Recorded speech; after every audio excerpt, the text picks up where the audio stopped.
പ്രതീക്ഷിച്ചതുപോലെ വേലയുടെ വെടിക്കെട്ടിന് അനുമതി നിഷേധിച്ചുവെന്ന് Paramekkavu Devaswom secretary G Rajesh. പുതിയ ഗസ്റ്റ് നിയമത്തിന്റെ ഭാഗമാണിത്. സുരേഷ് ഗോപി പെസോ ഉദ്യോഗസ്ഥരുമായി യോഗം നടത്തി നല്ല ഉദ്ദേശത്തോടു കൂടിയായിരുന്നു അത്. എന്നാൽ നേർവിപരീതമായ വിധിയാണുണ്ടായത്. ശിവകാശി ലോബി വെടിക്കെട്ട് കൈയടക്കാൻ ശ്രമിക്കുന്നു.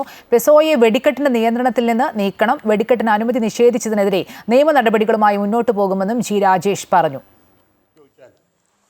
അവർക്ക് അതിൻ്റെ ഉത്തരവില്ല.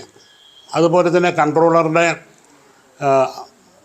ക്വാളിഫിക്കേഷൻ എന്താ വേണ്ടത്, എന്താണ് എക്സ്പീരിയൻസ് വേണ്ടത്, ഇതൊന്നും പെസോ അധികാരികൾക്ക് അറിയില്ല. മറിച്ച് പറയുകയാണെങ്കിൽ നമ്മുടെ പരമ്പരാഗതമായിട്ട് നടത്തുന്ന ഈ വെടിക്കെട്ടുകാർ ഹൈലി സ്കിൽഡാണ് അവർ.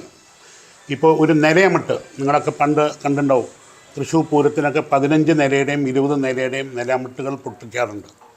ഇതെങ്ങനെ ഉണ്ടാക്കുക എന്നൊരു പെസോയിലെ വിദഗ്ധനോട് ചോദിച്ചാൽ ഞാൻ എഴുതി പറഞ്ഞുതരാം, അവർക്ക് അത് ഉണ്ടാക്കാൻ അറിയില്ല. അതുപോലെ തന്നെ ട്രഡീഷണൽ ഫയർ വർക്ക്സിൻ്റെ വർക്കിംഗ് എങ്ങനെയാണെന്ന് ഈ പെസോന് അറിയില്ല. അപ്പോൾ അറിയാത്ത കുറേ ആൾക്കാർ എവിടെയോ ഇരുന്ന് കാണാത്തൊരു സംഗതിയെക്കുറിച്ച് കുറേ നിയമങ്ങൾ ഉണ്ടാക്കി വെച്ചിരിക്കുകയാണ്.